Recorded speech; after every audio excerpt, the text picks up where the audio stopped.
Hey, it's Will actually, and yeah, of course I have a podcast. Welcome to All the King's Voices, where I interview your favorite drag kings about performance, identity, and what it means to be a king.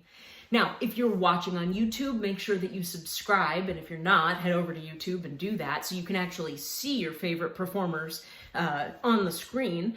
But if you just want to listen to the podcast, you can find us on whatever podcast channel you are using, whatever podcast app. Just make sure that you go over and rate and review us so that other people can find the podcast. So today's guest is Dean DMonic, and he is the universe's Dean Winchester. He's the shapeshifter of the Twin Cities. This kilted king can slip his skin at his own whim. Even though most of his drag is based around the supernatural world of Dean Winchester, he is more than a one-trick pony. A member of Dragged Out and the Midnight Minxes, he is the Hufflepuff who's punk as fuck. All right, so welcome, Dean DMonic. Hi there, I am Dean DMonic. I am the shapeshifter of the Twin Cities, Jensen Ackles impersonator, and this universe's Dean Winchester. I love that. So for the uninitiated, what does all of that mean? What all of that means is shapeshifter of the Twin Cities. I obviously perform out of the Twin Cities, and what I kind of became known for was my very realistic interpretation of various character, since I consider myself more of a male impersonator and less of a drag king that tends to fluctuate more towards realism. So that was the direction I was going. And in Supernatural, there are creatures called shapeshifters. And that's just kind of where I took that. So shapeshifter of the Twin Cities. I love it. I do a lot of Jensen Ackles impersonating, so throw that in there. And I just ended up kind of adopting this universe's Dean Winchester, because even in the show they play with the idea of many different universes where all the same people exist in each universe, but their lives are still different. Mm-hmm. So that's what I consider myself when it comes to my character and my drag persona. Awesome. Okay, so that gives us a whole bunch of things to jump into, but so let's start just by talking a little bit about like how you got into this. When did you become a drag king or a male impersonator? How did you find this crazy world? Well, I stumbled across it a couple years ago. It was November 2017. It was when Spiky Van Dyke had been interviewed and did their little, I think it was with Elle, Uh-huh. and there was talking about that. So that was the first time I was really introduced to drag kings at all. And I started looking into their videos and just became really intrigued by that type of performing. I'd been a performer here in the cities and other areas for a very long time, but I'd never done drag.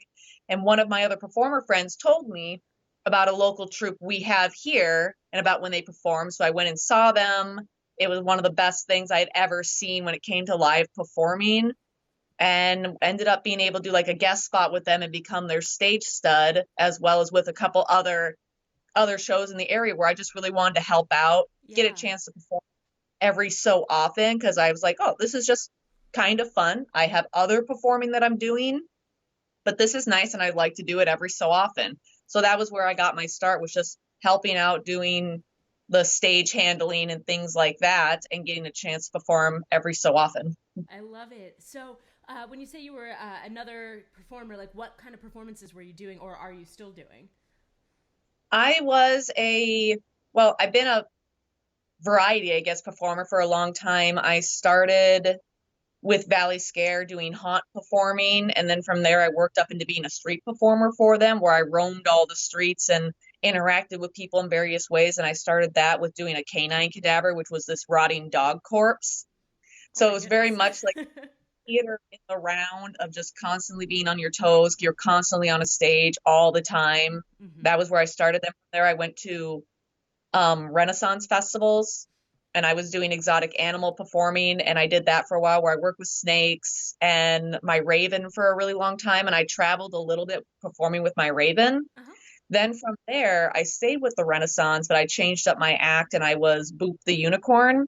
And Boop is a baby unicorn that is a quad suit, so I look like a real horse, real unicorn as I'm out there, and I did that for 4 years. Oh, wow. But then drag had kind of come in, and it got to the point where my drag was doing more and just becoming bigger than any of my other performing. So I took a step back from my Renaissance performing and started pursuing drag more. I love it. That's awesome. So let's talk a little bit about drag. So you say that you're more of a like a male illusionist, male impersonator than a drag king. What does that mean Mhm. to you? Well, the male impersonators, I feel, are the ones who strive for realistic looks. We're much more subdued. We're not as heavily painted. I know that's where a lot of drag kings started, was with the male impersonators. And then just as time went on and styles diverged, people started kind of breaking away, because we have kings like, Damien Deluxe and Vaude Sinclair, Landon Cider, who have just, very, very bold, loud, vibrant looks where you see them walking around the street, you're like, that is a performer. There's no ifs, ands, or buts about it. Where if you see me and Dean walking around on the street, Yeah. you have to double look. You're not going to assume I'm a performer. And that's what I like. I've, in all of my performing, have always strive to be as realistic as I can. And that has just come into my drag, where there's times I've played around. I've tried to have bigger looks, and I'm just like, I don't have it. It doesn't do anything for me. It's not how I'm going to tell my stories. So that's why I look at myself like I'm a male impersonator. I want to look like I just walked out of the crowd and they're like, why are they performing? But I'm performing drag. I'm lip syncing. I'm doing all the emotional work. I still bring in some elements of drag into my visual looks from time to time. Like I'll still use rhinestones and glitter here and there, but I'm very selective about it because it just doesn't always fit my look. Because I also have a very different audience because of my fandom and because of Supernatural, where they've actually come to me and be like, we don't like when you do sparkly Dean. I'm like, I know you guys don't like when I do sparkly Dean. And then I have burlesque drag and they're like, we want you to be more visual big. I'm like, I know, but that's not Dean. So Right, it's right. interesting. Yeah, that's so interesting. Especially, it's funny because when I started drag, I started in burlesque. So I was Mhm. immediate like even though my looks tend to be more natural and subdued, my costumes tend to be a little bit sparklier, and I tend towards the like rhinestones and jazz hands version of drag, right?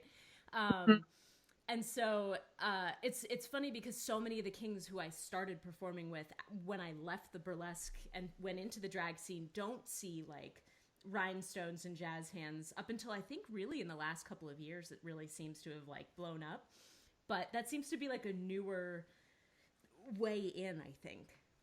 It is, as well as it has a lot to do with where you're performing, where you are, and what your community is. Here in the Twin Cities, we have a very heavy drag and burlesque community that coexists and has a tendency to like cross over a lot. I see us here having a lot more kings doing clothing removals than you wear or other places when I've traveled. So I think that makes a big difference too on just your local community. But Yeah. yeah, kings have started stepping up and being more painted, more more elaborate costumes than what they've been in the past. Yeah. And it's especially interesting with like Instagram and stuff and the Facebook groups. And it seems like because those are such visual mediums as opposed to the stage where you can really, maybe tell a story without having to paint as much, right? You have more room to play, I feel like. Well, and I tend to think of myself a lot as like a visual storyteller, especially through my drag, whether I'm on stage. It does tend to be a bit more of a theatrical type of show you'll see when you're doing my numbers, as well as when I do my photo sets. I'm still trying to tell a story in some way, shape, or form. Oh yeah, I was gonna say your photo sets are intense. The ones that Yes. you've posted recently were Yeah. content warningy, but like really elaborate and incredibly like thought through. You know, Yep. Just telling stories. that's cool. So what kind of like drives you towards this form of storytelling that you can't do maybe as Boop or like in other forms, right? It's fandom based, where I was never really a cosplayer before. I just didn't care too much for it. I like creating my own characters and have my own stuff. So Like Boop was out there working and performing, and Boop was also a lot of work. Boop is hard. Boop is like Cirque du Soleil level of puppetry type of stuff. It's physically hard. I'm outside. Financially, it's worth it for me. I made a lot of money doing it, and I made people really happy, but it was emotionally incredibly hard and taxing. Physically, it was really hard on my body, and it also just wasn't going anywhere. So Boop is very like, Boop is what Boop is. He's a cute, cuddly unicorn that you can come up and hug and pet and maybe talk to for a minute, and then you go on your way. There's nowhere to grow with him. Right. And for me, growth is always everything, which is why drag is great, because you can make something, throw it out there somewhere and be done with it and never have to do it again, or you can build and build and build. And that's kind of how fandom is too, where I'm a part of the Supernatural fandom. We create fan art, we create fan fiction, you know, we create music videos, all this type of stuff, and it's creation, creation, creation, creation. Yeah. And that's what my drag is. And with Dean being an established character already, he has a world that he comes from, so I can create canon content. I can create my own content. I can create content based off of what other people have done, like fan art, and replicate it. Or I can create drag pieces inspired by fan fiction people have written. So my drag is a give and take with my fandom community that everybody else gets to see. Because what I'm doing is I'm just creating some other type of fan art. It's like performance fan art. Yeah. And then I just have nowhere to put it. It's just through drag. That's awesome. So, and this is a question that I always see like come up in like Facebook groups and stuff, and I'd love your take on this. So what's the difference here between cosplay and drag? I think the difference between cosplay and drag comes down to the performing aspect, where not saying when people aren't cosplaying, they're not performing on some level, but I mean, it's not the same. They're getting there. They may strike a few poses and do pictures, but you're talking to the cosplayer. They're not out there on a stage telling a story, as well as I think cosplayers have learned and adapted a lot from drag. And they've started to be able to come better because of drag performers. Starting to do more, like they're learning those makeup techniques. They're learning a lot of like padding techniques or packing. They're learning how to do wig work. That I think I think there's a little bit of to and from between the two communities, but I think they've learned about it all from drag and then ran with it and started doing more. But I've always never really been one who'd like to be called a cosplayer. It's just now kind of come with the territory of what I do. Yeah. But I think what comes down to most is just the performing aspect, that just because you put on the costume doesn't mean you're performing. Sure. That makes total sense. Yeah. So you're a member then of different communities, right? You've got the drag community. You mentioned there's also a little bit of crossover with the burlesque world, and then there's also the fandom. So tell me a little bit about like each community and how you interact and how Dean interacts, or if there's a difference between those two things. Well, I'd say all my different communities at this part is like I have Renaissance community a little bit kind of off to the side, but I do kind of do some of my drag stuff over there, but they're my family. They've seen me grow. They see me grow through my performing and see me kind of change and adapt to where I am now. So my drag doesn't take as much part over there, but myself as a person, that's my community.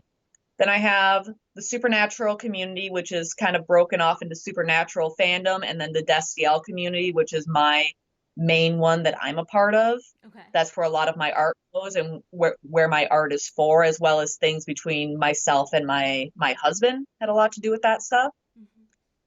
Then I have the drag and burlesque community, which are to me kind of similar little subsects, performing community on stage there. And then I have the ace and agender community, which I do a lot of advocating for. And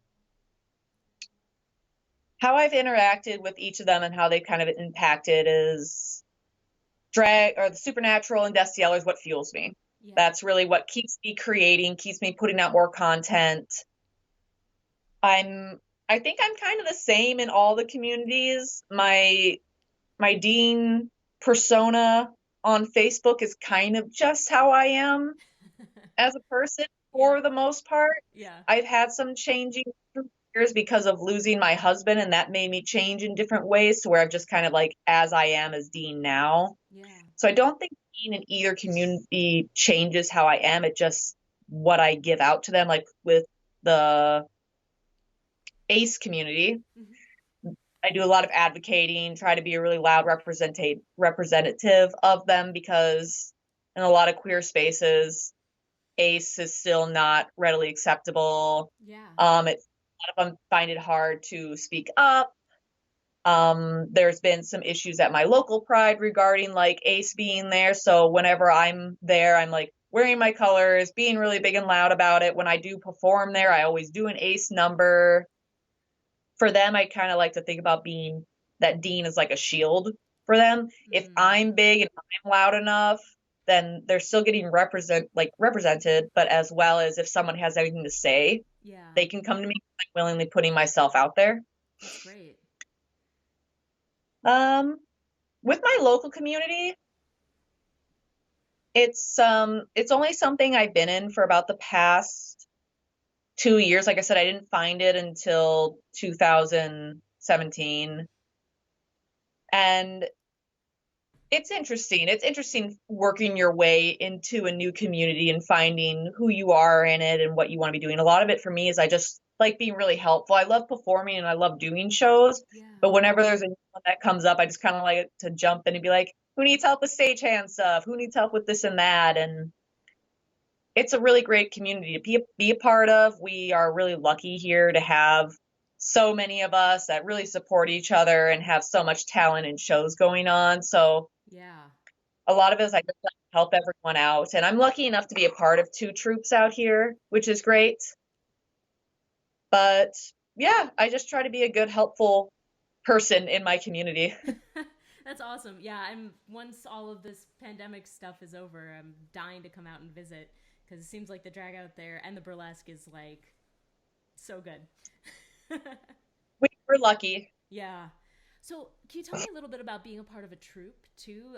I know that every troupe is different. Everybody's got like different goals, and do you like do group numbers, or like what does it mean to be a part of a troupe, and what has your experience been like? I feel really lucky to be a part of a troupe. I honestly never thought it would be anything that would happen. When I first started, I was really like, I'm just kind of happy to be here. I don't ever see myself being a part of a troupe. I've always been one to kind of avoid being a part of groups and just doing things a bit more singular. But it was really nice to have somewhere that wanted you to be there. And that was really nice to feel that a lot of these very talented performers wanted me to be a part of them as well. And the first one I got accepted into is Dragged Out.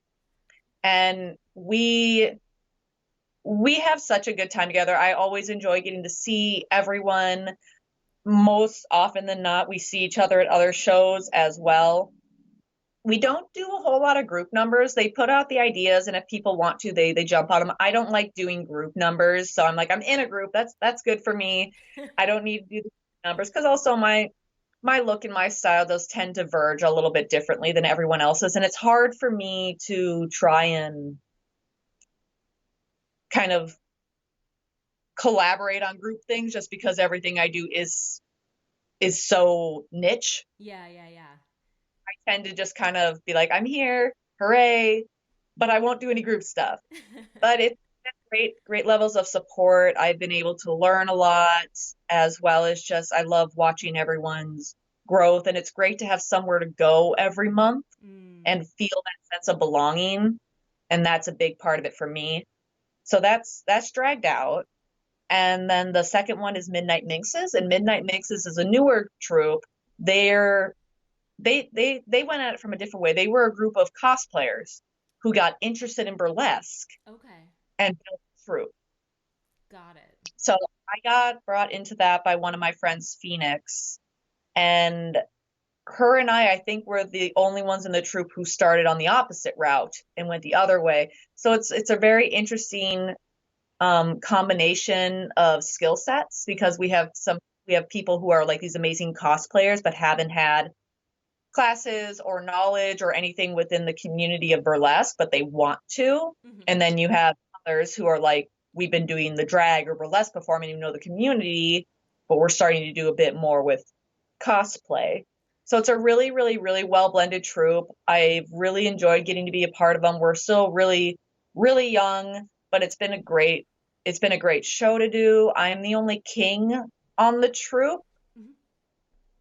which is fun. It's nice to kind of have that variety thrown in there. So I've been very, very, very grateful to get a chance to be a part of different groups here in the cities. Yeah, that's awesome. That sounds like a super fun troop too. So, It is. We have a lot of fun when we're together. yeah. So do you guys mostly then do numbers based on cosplay and different fandoms, different universes and things like that, or They have sometimes themed shows okay. and stuff of that, or it's just you're doing cosplay burlesque style, which majority of my stuff is that. A majority of my stuff is me being Dean. Right. It's like most of the time I'm either Dean, Priestley, or Daryl. Very often am I just Dean DMonic. Got it. That makes sense. So, I have like so many questions. Okay, so first thing I guess I would ask then. So, like, what is Dean to you? Like, why Dean? Why this character? Why this persona? We'll start there, and then we'll branch off from that. I ask myself that question a lot. I'm Okay, still trying to figure out my connection with Dean. I started watching Supernatural a few years ago. Was really didn't know anything about the fandom or the show. I just started watching it. By the time I was about the middle of it, I'm like, okay, I'm invested in this. I'd like to watch it with my husband. So when I finished it, we turned around and then he started watching it. And it was around that time when he first started watching it that I started doing drag. My first drag show was competition show, two numbers, blah, blah, blah, blah. And I'm like, I don't know what I'm supposed to do. Like when I first started drag, I wanted to go in a very different direction. I wanted to do kind of like a good old boy, northern country boy type of thing, because that was just kind of what I wanted to do. And I didn't really know anything about drag or where it was going. I was just trying something new, yeah. but I couldn't write a song. And in season 4, there's an episode where at the end of it, Jensen does Eye of the Tiger dance thing that was all behind scenes. And then they put it on there and they showed the fans. So I was like, oh, well, I'm like, I can do that. That's something I could at least mimic and Yeah. go from there. And it got a really good response. And people really liked what I did. So I'm like, okay, well, I guess I'll do that again. And it just kind of kept going. And then I found the fandom and found more fan fiction and fan art. And then we kind of discovered Destiel, and it literally just kind of kept snowballing Hmm. to where Dean is what I do now. And Dean as a character on the show is a lot of what I would like to be as a person. Mm. So it's a lot of trying to just be those factors or emulate him, all that stuff to how I feel like being a better person. Yeah. So that's why I'm drawn to him on that level, as well as Supernatural is a really big world. There's a lot of stories that can be told. Dean as a character, Jensen is very, very good at portraying him emotionally, as well as he's got really good humor. Dean is really funny. Jensen likes a lot of outfits and costumes. He's very extra that way. So Mm. Dean always has a whole lot of different, so it's a lot of stuff for me to replicate. And I just learned through going through drag. I'm very good at impersonating. I'm very good at mimicking. Hmm. So there's a lot there to mimic, as well as there's things where they're like a little snippet, and then I can expand on it and make it more and make it bigger. He's a character that's well known. There's a really big fandom. Nobody else was really like doing him, and I wasn't planning on doing him. It just kind of fit and Yeah. just kept going. And I've done other characters, but they all have like one song. Daryl has one number. Klaus has one number. Priestley has two. My Hufflepuff has like one. And it was never a deliberate choice. It was just how things organically grew. So I just kind of let it happen. I love that. So, what is a drag king to you? Um, I think years ago that would have been a much easier question to answer, Yep. where now everything is so much more layered. I think a drag king is flamboyantly over exaggerating masculinity. Okay. And so then what is masculinity? I'm just going to throw the hard questions at you. What is masculinity will depend and vary from person to person. I do tend to look at things in a bit more of a stereotypical masculine light, but to me, masculinity are the things that we think about that make men have edges and like hardness, where femininity is what we think about that gives women curves.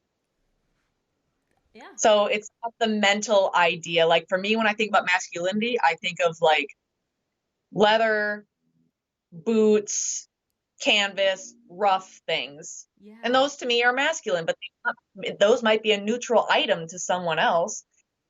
But yeah. Interesting. I like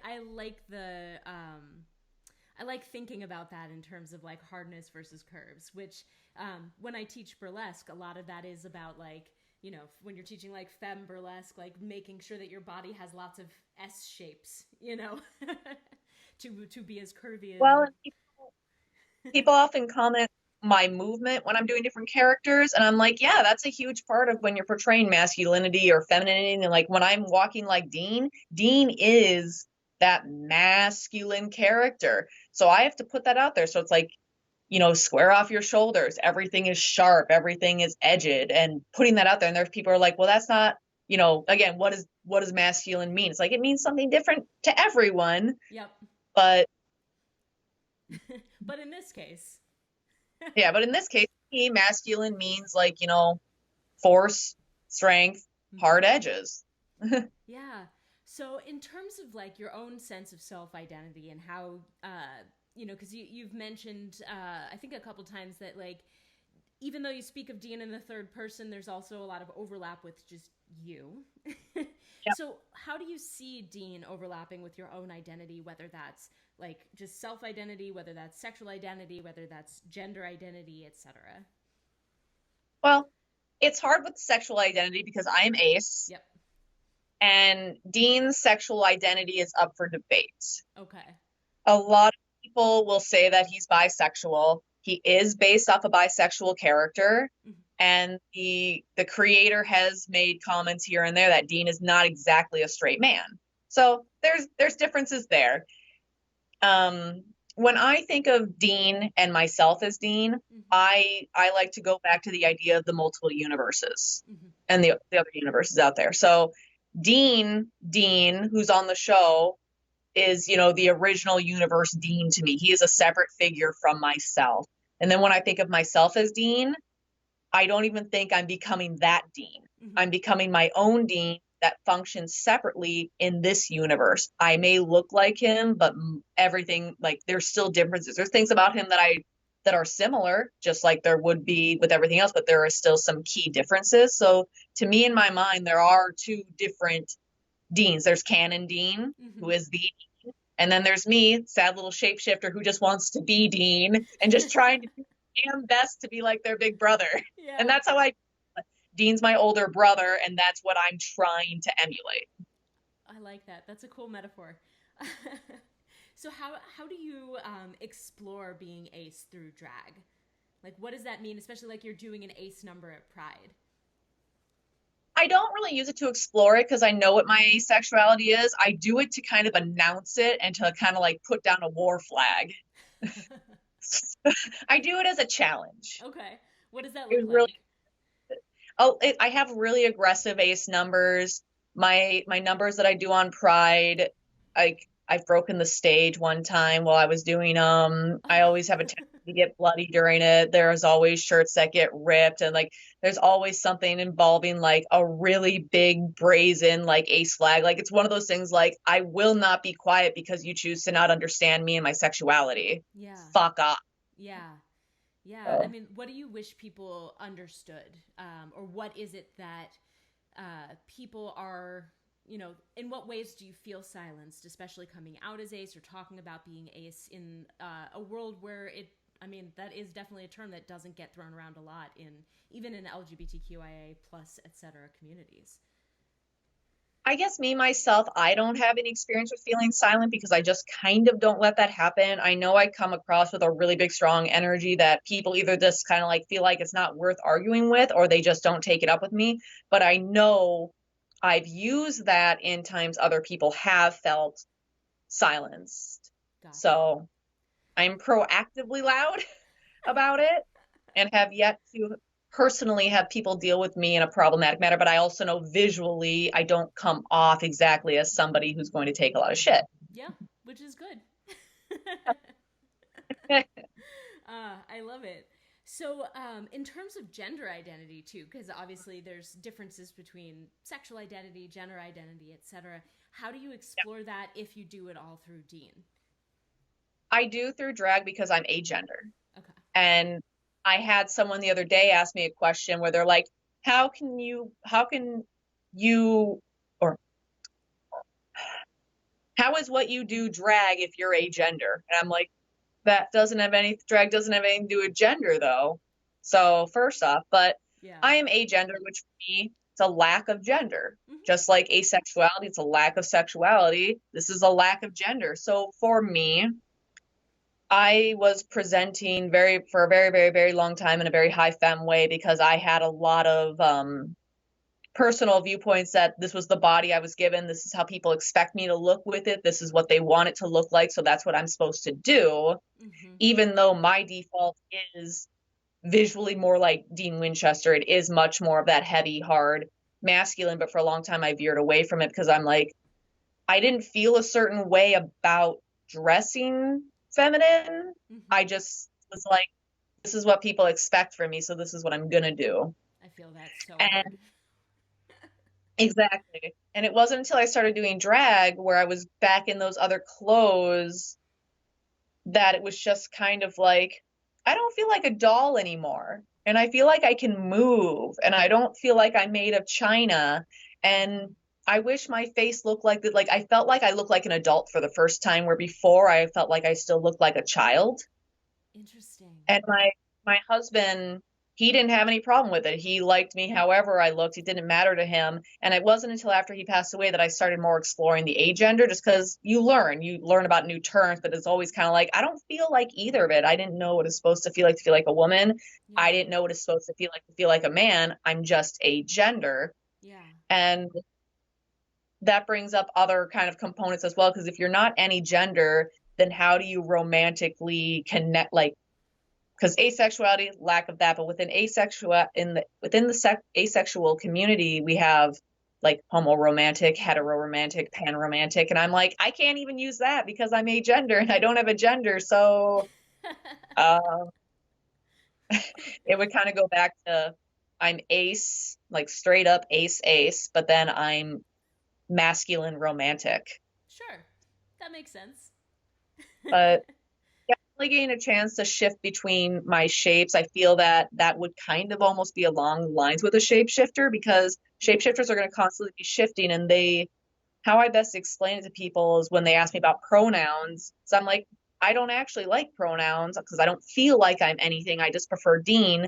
But if you need to use a pronoun for me, use whatever visually I look like. If I look like, if I'm in my surreal skin, obviously call me she, her, because that's who I am at the moment. If I'm in a Dean skin, call me he, him. It's very much about who I'm who I am at that point. Even with Boop's a boy, and I'm like, Boop is a boy unicorn, so Right. please address him as such. It's just about assuming whatever skin I'm in at the time. Mm-hmm.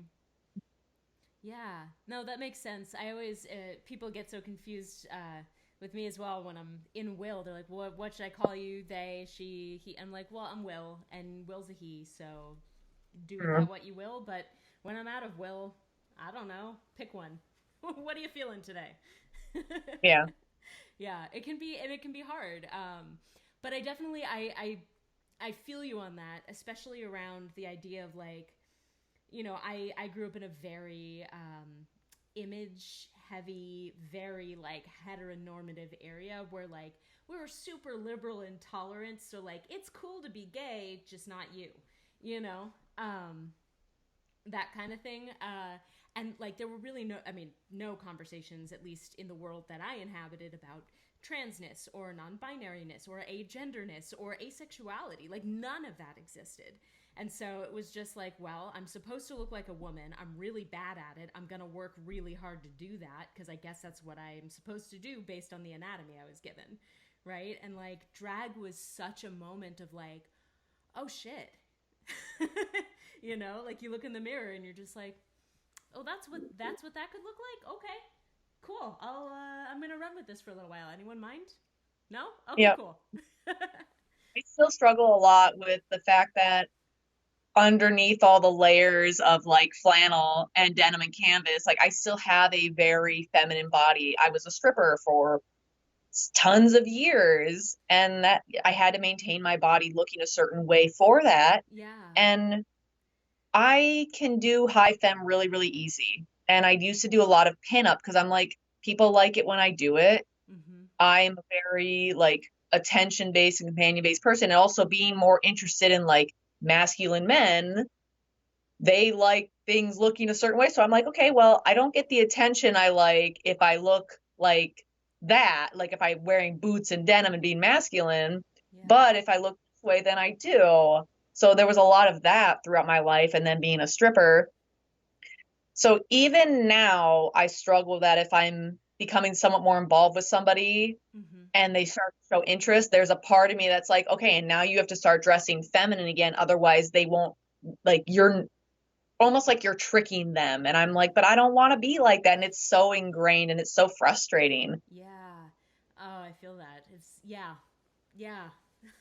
So, do you mind talking a little bit about kind of how you maybe incorporate some of the stuff you learned while being a stripper in terms of dancing or movement? However, you know, whatever level of comfortability you have. But I'd love to hear how that informs drag if it does at all. I'm really comfortable talking about it. It's been in my life for 13 years. I've been surreal the longest. I would say though that there might not be a whole lot of overlap because I had like stripping, it's moving so femininely. Mm-hmm. That's just not how Dean moves. Yeah. And not he can't, Right. but that's just not that's not an accurate portrayal of him, and that's what I'm trying to do. So it's a struggle for me actually. Oh, It's okay. hard.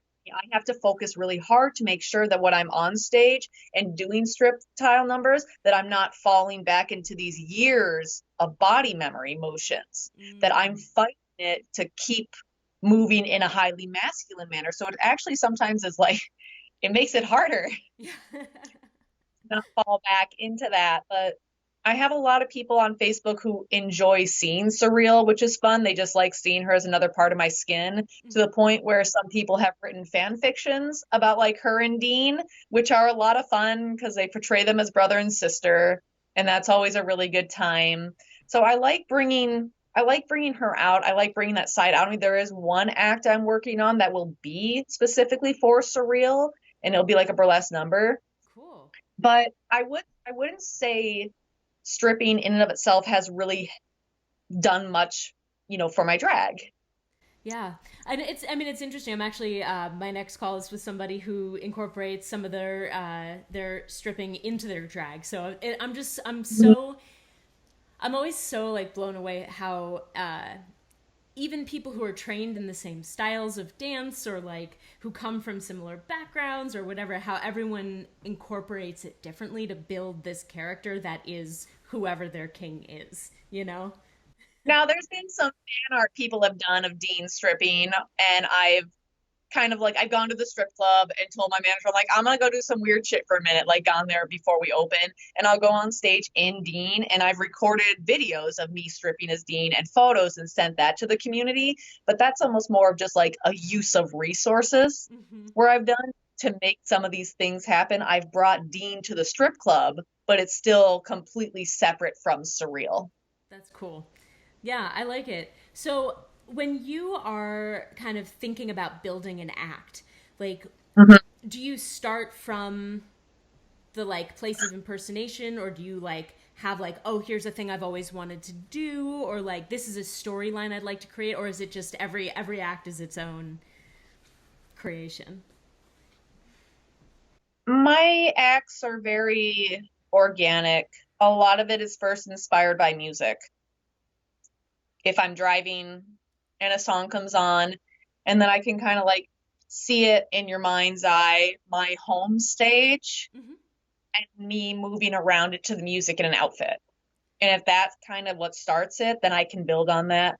Or something that's happened. Like right now, I'm actually refining an act and completely redoing it. Originally, it was based around Dean being younger and him discovering his love for pink panties.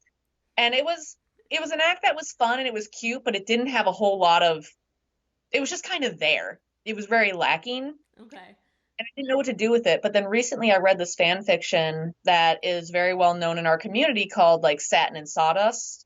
And it's about like basically Dean's a construction worker who helps with home projects, finds out that he likes wearing pink panties, and there's just more to it. They elaborated on that situation. And I ended up photo shoot of that with me and like, handyman type of stuff with the pink panties peeking out in the back, like all that kind of stuff. And that went crazy. So now I'm like, okay, let's rethink this.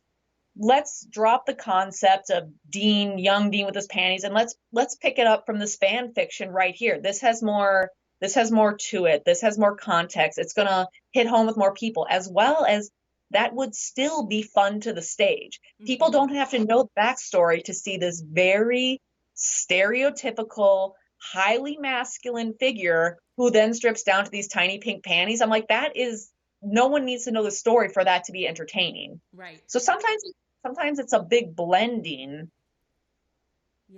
of different inspirations. Most of the time it does come from a song building, but sometimes I'm able to pull from fan fiction and fan art. Or even the episode. There's some canon ones that I'm doing that are straight from the episode that I'm bringing to life on stage. Cool. Yeah, and I love that you're also thinking through your audience's reaction. Like, I know especially with, I do a lot of like nerdlesque shows and stuff like that because people don't know what to do with kings. So when you're in burlesque, they're like, it's nerd. It's nerd. It's not classic. So, Yeah. Why don't you're in the boylesque competition? I'm like, why? I can't take my clothes off now too. Fuck. Because now I'm in the boylesque competition because I'm a king. Yep. So, like, thanks for changing my whole number. Yeah. Oh no. But thinking through your audience can be really important, especially if you're not in a specifically like cosplay nerdlesque situation, right, where your audience may not have that backstory. I think for a lot of performers it's like, well, I care so much about this specific story and I need this to get across, and then your audience is like, yeah, I just came here for the sparkles, I don't know what to tell you.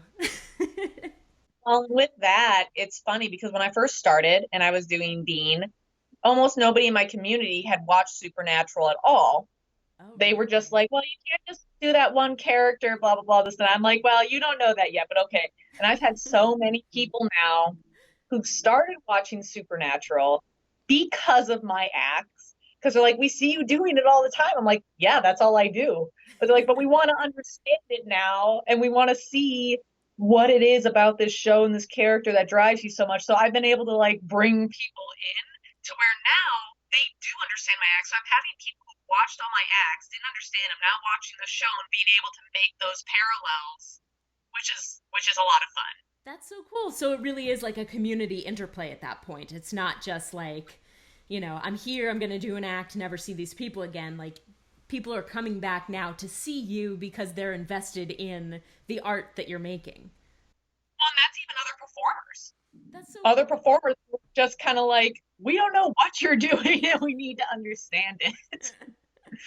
That's so fun. But it's hard as majority of my fan base is all online. I do have fans who are in person, but most of people who enjoy what I do are all online. I have a really good online following, which is nice, but that's because of Supernatural and fan fiction and fandom. So sometimes there's acts I want to do specifically for them. And then I have to rethink it. I'm like, okay, well, how will this interpret on stage in the first place? Right. Second, will the audience care? Is it too long? And I go through all this stuff. And sometimes it turns into a photo op, like my torture one. Yeah. Originally, their concept was supposed to be me and my friend who did the torturing was supposed to be an on-stage number. And the more I thought about it, the more I'm like, this is not going to come through the way I want it to. I want to really make a statement with this. This has to be a photo shoot to do what I want. This has to be a video. This will not translate on stage. Yeah. And that's also another smart way of thinking through your different audiences, right? Like, how is this going to translate and who is this for, even? Right? Mhm. Oh, I love that. So, if you're thinking about, like, okay, so there are probably drag king wannabes out there, right, who are not Oh, sure, we've had like, a couple drag babies lately, haven't we? oh my God, so many. And especially now that we're all online, it's like an Yeah, explosion, right? so many. So, what kind of advice would you give to somebody who's thinking about wanting to become a king or wanting to kind of enter kinging through the cosplay lens, or like what is it that you wish you had known when you started? Don't be afraid to experiment with things, but also just really do whatever it is you're going to do for yourself. Because if you're having fun with what you do, you're going to do it, you're going to perform better, Yeah. you're going to be more invested, and then your people who are going to like what you're going to do are going to find you eventually. There was some acts I did before that I wanted to do them, and as I was trying to build them, like it just wasn't happening, and I was just like, why am I even trying for this? There's been a lot of acts I've just done just to do, Mm-hmm. and I wasn't happy with them. Sometimes they were a waste of money. I invested money in things I didn't need. I never did the act again. Where whenever I would start deviating too much from my core from Dean, Mm-hmm. I wasn't really happy. Yeah. So just do it to literally make yourself happy. Yeah. Amen. Amen. That seems to be one of the things that comes up a lot in these forums, right? Is like, well, am I doing it right? Am I doing, is my makeup good enough? Is my costume good enough? Is my act good enough? And it's like, well, but are you enjoying any of this? Like, if it's just Yeah. frustrating you and you're spending a ton of money and you're just trying to make other people happy, for some people that is really what they want and Yeah. that does make them happy. But at its core, right? Like, are you doing the thing that you came here Well, to and I do? would also say like a bit of advice, which is going to be like, it's like hard truth advice. And what I've heard other performers say, not everyone is ever going to be a headliner. Sure.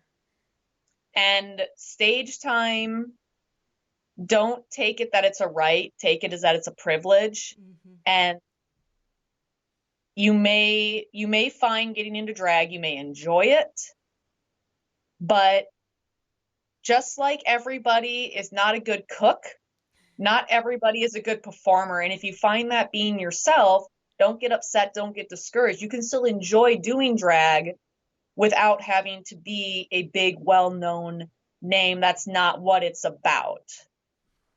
Amen. I want to put that on a poster, right? You can still have fun and not have like everyone know who you are or not even have stage time, right? Like I see that question a lot, people asking like, well, I don't want to perform, but I still want to put on drag. Am I a drag king? And the answer is yeah. Yeah, Have be fun. Insta King. Yeah. Like we have Lucius Black, who I think didn't they only do like a handful of shows, but their Instagram and their photos and everything all the time. I mean, like you can do that. Yeah.